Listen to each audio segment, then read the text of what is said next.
बिस्मिल्लाहिर्रहमानिर्रहीम जी, अस्सलाम वालेकुम। दिस इज़ राना तजम्मुल और आप देख रहे हैं लर्निंग पॉइंट चैनल। ये हमारा ऑपरेटिंग सिस्टम का 41st लेक्चर है और आज के लेक्चर में हम देखेंगे कि हमारे पास सीपीयू स्केजुलर किस तरह वर्क करता है या उसकी वर्किंग, जो कि हम वर्बली देखेंगे। लेकिन मेन टॉपिक जो आज के लेक्चर का होगा ये pre-emptive and non pre-emptive scheduling हम डिस्कस करेंगे, क्योंकि जैसा कि आपको पता है सीपीयू स्केजुलिंग हमारे पास स्टार्ट है और इसमें हमने डिफरेंट एल्गोरिदम्स पढ़ने हैं, जैसे कि फर्स्ट कम फर्स्ट सर्व है, शॉर्टेस्ट जॉब फर्स्ट है, प्रायोरिटी स्केजुलिंग है और इसके अलावा बाकी राउंड रॉबिन, इनको हम डिस्कस करेंगे। इनमें कुछ एल्गोरिदम हैं जो नॉन प्रीएम्प्टिव हैं और कुछ एल्गोरिदम हैं जो प्रीएम्प्टिव हैं और कुछ बोथ हैं, प्रीएम्प्टिव और नॉन प्रीएम्प्टिव दोनों तरह से हम उनको सॉल्व कर सकते हैं। अब कौन से एल्गोरिदम को प्रीएम्प्टिव और नॉन प्रीएम्प्टिव तरीके से करेंगे, इसको अंडरस्टैंड करने से पहले हमें ये पता होना चाहिए कि प्रीएम्प्टिव स्केजुलिंग कौन सी होती है और नॉन प्रीएम्प्टिव स्केजुलिंग कौन सी होती है। सो आज के लेक्चर को स्टार्ट करते हैं। सबसे पहले थोड़ी सी वर्किंग मैं बता देता हूँ सीपीयू स्केजुलर की। तो सीपीयू स्केजुलर एक्चुअली क्या करता है, हमारे पास डिफरेंट क्यूज़ होती हैं जिनमें हमारे पास प्रोसेसेस पड़े होते हैं, उनमें से जॉब को पिक करके क्या करता है, एक क्यू से दूसरी क्यू अगर रेडी क्यू में प्रोसेस है तो उसको उठा के सीपीयू को अलॉट करता है, सीपीयू से फिर दोबारा वो आईओ के पास जाता है, फिर उसको रेडी क्यू में लेके आता है। तो मींस दैट डिफरेंट क्यूज़ और सीपीयूज़ के दरमियान जो स्विचिंग परफॉर्म हो रही होती है वो सीपीयू स्केजुलर मतलब कि परफॉर्म करता है। स्केजुलिंग उसके बिहाइंड पे टेक्निक कोई वर्क कर रही होती है, वो कोई भी हो सकती है। सो आज के टॉपिक को मेन जो कोर टॉपिक है उसको स्टार्ट करते हैं। प्रीएम्प्शन और नॉन प्रीएम्प्शन से क्या मतलब है। बेसिकली हमारे पास 4 कंडीशंस होती हैं, ठीक है। जैसा कि आपको पता है there are 4 condition under which CPU scheduling में टेक प्लेस, कि जिनके बिहाफ पे स्केजुलिंग हमारी परफॉर्म होती है। वो 4 कंडीशन है। एक process, when a process switch from running state to waiting state. आपको पता है कब हमारे पास स्केजुलिंग परफॉर्म होती है, अगर हमारे पास रनिंग स्टेट से वेटिंग स्टेट में हमारे पास एक प्रोसेस चला जाता है, मतलब वो रनिंग स्टेट में था, रन हो रहा था, उसे सीपीयू मिला हुआ था, उसको हम वेटिंग स्टेट में लेके आते हैं तो वहाँ पे हमारे पास स्केजुलिंग परफॉर्म होती है। एक ये फंडा है। सेकंड वन क्या है, when a process switch from the running state to ready state. अगर रनिंग स्टेट से रेडी स्टेट में एक प्रोसेस आता है तो वहाँ भी एक हमारे पास क्या होती है, स्केजुलिंग परफॉर्म होती है। और when a process switch from the waiting state to ready state, waiting state से रेडी स्टेट में आता है तब भी हमारे पास स्केजुलिंग परफॉर्म होती है। और एक जब प्रोसेस टर्मिनेट्स होता है तब स्केजुलिंग परफॉर्म होती है। मतलब 4 कंडीशन में हमारे पास स्केजुलिंग परफॉर्म होती है। अब क्वेश्चन ये है कि हमारे पास ये 4 स्टेट्स हैं जो कि हमारे पास सीपीयू और डिफरेंट क्यूज़ के दरमियान हमारे पास स्विचिंग हो रही होती है और डिफरेंट स्केजुलर्स होते हैं। जिस तरह हमारे पास शॉर्ट टर्म स्केजुलर है, मीडियम टर्म स्केजुलर और लॉन्ग टर्म स्केजुलर, जो कि इनको परफॉर्म करने में हमारी हेल्प करता है, ठीक है। कह रहा है कि if only condition 1 and 4 apply the scheduler is called non pre-emptive. अगर हमारे पास पहली कंडीशन और चौथी कंडीशन लागू होती है तो वहाँ पे नॉन प्रीएम्प्टिव हमारे पास स्केजुलिंग होती है। अब ये ठीक है, आपको अभी समझ नहीं आएगा, लेकिन मैं सिंपल से पहले आपको बताने की कोशिश करता हूँ प्रीएम्प्टिव और नॉन प्रीएम्प्टिव क्या होता है। देखिए हमारे पास एक प्रोसेस जब सीपीयू को अलॉट कर दिया जाता है, सीपीयू एक प्रोसेस को जब एग्जीक्यूट कर रहा होता है, अगर उसको हम फोर्सली सीपीयू को छीन लें उस प्रोसेस से तो उसको क्या कहते हैं, प्रीएम्प्टिव। अगर फोर्सली हम ना छीन सके तो उसको कहते हैं नॉन प्रीएम्प्टिव, ठीक है। आप प्रीएम्प्टिव और नॉन प्रीएम्प्टिव को विलिंग और नॉन विलिंग में ले लें, ठीक है। कि एक जैसे कि पर्सन हो, अगर वो विलिंग हो तो चीज़ को दे दे, अगर नहीं विलिंग वो देने के लिए तो वो ना दे, ठीक है। मतलब वो देना चाहे तो दे दे, अगर नहीं देना चाहता तो वो ना दे। देखिए हमारे पास नॉन प्रीएम्प्टिव में ये केस होता है कि हम फोर्सली उससे छीन नहीं सकते रिसोर्स को, मतलब रिसोर्स क्या है, सीपीयू है। लेकिन प्रीएम्प्टिव में क्या करते हैं, हम उससे अगर हाई प्रायोरिटी आ जाता है तो हम उससे प्रोसेस सीपीयू को क्या करते हैं, प्रोसेस से छीन लेते हैं। तो ये चीज़ आपको अब कवर होगी कि प्रीएम्प्टिव और नॉन प्रीएम्प्टिव का एक्चुअल में मतलब क्या है।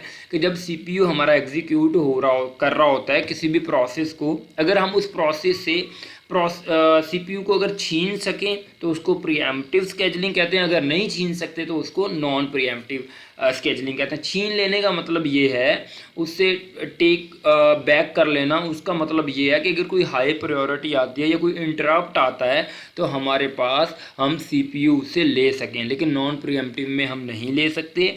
अगर प्रोसेस चाहेगा, उसे आईओ की ज़रूरत होगी तो वो खुद छोड़ के जा सकता है, अदरवाइज़ हम उससे प्रोसेस नहीं ले सकते। यही बात यहाँ पे कही है, when a process switch from the running state to waiting state, तब वो क्या करेगा, जब रनिंग स्टेट से वेटिंग स्टेट में आएगा, आयो का वेट करेगा, तो तब वो प्रोसेस को छोड़ेगा। या फिर जब व्हेन अ प्रोसेस टर्मिनेट, जब वो प्रोसेस टर्मिनेट होगा तब वो सीपीयू को छोड़ेगा। ठीक है, मतलब एक कि वो वेटिंग में आ रहा है, उसे आईओ की ज़रूरत है, तो अल्टीमेटली वो कह रहा है अब मुझे सीपीयू की ज़रूरत नहीं, तो वो खुद ब खुद सीपीयू को छोड़ देगा प्रोसेस। और एक जब वो टर्मिनेट होगा तब वो सीपीयू को छोड़ देगा कि मेरा अब काम नहीं रहा। तो ये दो कंडीशन में नॉन प्रीएम्प्टिव स्केजलिंग होती है, मींस दैट कि वहाँ पे हम उसे फोर्सली टेक बैक नहीं कर रहे CPU. All other scheduling is preemptive, मतलब बाकी जो कंडीशंस हैं वो, मतलब कि when a process switch from the running state to ready state, ये भी हम प्रीएम्पशन के थ्रू ही बाकी जो स्टेट्स वो वर्क करते हैं। तो हम आगे डिटेल में भी इसकी डेफिनेशन आ रही है। Preemption means that the process may be forcibly remove from the CPU. देखें यही बात लिखी हुई है ना कि हम प्रीएम्पशन में क्या करते हैं, फोर्सली क्या करते हैं, सीपीयू को फोर्सली रिमूव करते हैं एक प्रोसेस से। Even if it does not want to release the CPU, अगर प्रोसेस नहीं भी चाहता सीपीयू को छोड़ना तब भी हम उससे वापस ले लेते हैं forcibly. It is because the higher priority process that need the CPU. जब हमारे पास हायर प्रायोरिटी प्रोसेस कोई आता है तो फिर जो लोअर प्रायोरिटी प्रोसेस जो रन हो रहा होता है उसको एक दफ़ा साइड पे लगा दिया जाता है, उससे सीपीयू छीन के क्या किया जाता है, जो हायर प्रायोरिटी प्रोसेस होता है उसको वो सीपीयू अलॉट कर दिया जाता है। जैसे कि हम बैंक वगैरह में जाएं, चेक प्रोसेस करवाने के टाइम पे हमारी बारी आए, कोई उनके जानने वाला या अच्छा कोई हाई प्रायोरिटी आ जाए तो क्या किया जाता है, हमें साइड पे लगा दिया जाता है, उनका काम पहले किया जाता है। हमारे यहाँ ऐसा ही होता है, पाकिस्तान में, इंडिया वगैरह में, लेकिन बड़े कंट्रीज़ में आई होप ऐसा नहीं होगा। जिसका राइट है उसी को उसका राइट दिया जाता है। खैर, मतलब प्रीएम्पशन में ये होता है कि रिसोर्स को छीन के दे दिया जाता है। अच्छा, यहाँ पे फिर से दूसरी slide, once a process get CPU, कहता है अगर एक दफ़ा सीपीयू गेट कर लेता है नॉन प्रीएम्पशन में एक process, the simplest approach is to allow the process to continue using CPU until it voluntarily yields CPU by requiring an IO transfer etc. कह रहा है कि अगर एक दफ़ा एक प्रोसेस, ये नॉन प्रीएम्पशन की अब डिटेल में डेफिनेशन कर रहा है, कहता है जब एक प्रोसेस CPU को गेट कर लेता है तो सिंपली वो कंटिन्यू रखता है अपनी एग्जीक्यूशन को तब तक जब तक वो वॉलंटरली उसको क्या नहीं कर लेता, छोड़ना नहीं चाहता या उसको आईओ की ज़रूरत नहीं पड़ती, तो वो तभी छोड़ता है। ये वो अपना टर्मिनेट नहीं होता, तब तक वो क्या नहीं करता, सीपीयू को नहीं छोड़ता, चाहे हम जो मर्जी कर लें। आईओ इंटरप्ट में steel the CPU, IO interrupt की वजह से सीपीयू छीना जा सकता है क्योंकि उसको आईओ की ज़रूरत होती है, तो तब वो सीपीयू को छोड़ देता है फ्रॉम टाइम टू टाइम, जब भी उसे ज़रूरत पड़ती है। After each interruption the control passes back, अगर कोई बाकी इंटरप्ट आता है तो कंट्रोल जो है वो वापस भेज दिया जाता है कि भाई ये नहीं छोड़ेगा, ये जब तक कंप्लीट नहीं होता, to the process that was running when it occurs. This is called the non-preemption approach या non-preemptive approach. Means that कि CPU से हम प्रोसेस से हम CPU वापस नहीं ले सकते जब तक उसकी खुद विलिंग वो नहीं होता, वॉलंटेरियली नहीं छोड़ देता उसे CPU को, ठीक है। अदरवाइज हम नहीं, उसे आयो वगैरह की ज़रूरत हो तो वो छोड़ सकता है, अदरवाइज वो नहीं छोड़ता। इन अ प्रीएम्प्टिव स्कीम, अगर हम प्रीएम्प्टिव की बात करें, a running process may be forced to yield CPU by an external event instead of its own action. मतलब कि वो बेचारा प्रीएम्पशन में एक्शन भी परफॉर्म करता है तो उसे CPU फोर्सली छीना जा सकता है, और छीना जाता है अगर कोई एक्सटर्नली इवेंट आता है, कोई हाई प्रायोरिटी आती है। Such external event can be any of both of the following, मतलब कि कहता है एक्सटर्नल इवेंट का क्या मतलब है कि जैसा मैंने बताया कि हाई प्रायोरिटी प्रोसेस कुछ इंटर करने की कोशिश कर सकता है आउटसाइड से, इसकी वजह से भी उससे CPU छीना जा सकता है। A high priority process that was in the waiting state becomes ready, अगर कोई हाई प्रायोरिटी वेटिंग से रेडी स्टेट में आ जाए तो तब भी उससे क्या किया जाता है, रेडी स्टेट में जब आ जाता है तो उसको CPU देना लाजमी हो जाता है, तो फिर क्या किया जाता है, उसको हटा के जो हाई प्रायोरिटी होता है उसको एंटरटेन किया जाता है। This could occur as the result of IO interrupt, that move a waiting process to the ready state. ये थोड़ी डिटेल कर रहा है कि वेटिंग स्टेट से रेडी स्टेट में कब आता है, कि वेटिंग स्टेट में वो तब होता है जब आयो का वेट कर रहा होता है। जब आयो परफॉर्म करके वो रेडी स्टेट में आता है ना, तो तब हाई प्रायोरिटी जब वेटिंग स्टेट में रेडी स्टेट में आता है तो उसे क्या किया जाता है, सीपीयू अलॉट करने के लिए लोअर प्रायोरिटी को हटाना पड़ता है। तो this was the all about preemption and non preemption scheduling या स्कीम, जिसके तहत हम एक प्रोसेस को एक सीपीयू को प्रोसेस से वापस ले सकते हैं या नहीं ले सकते। अब ये दोनों अप्रोचेस हम यूज़ करेंगे जब हम स्केजुलिंग को परफॉर्म करेंगे।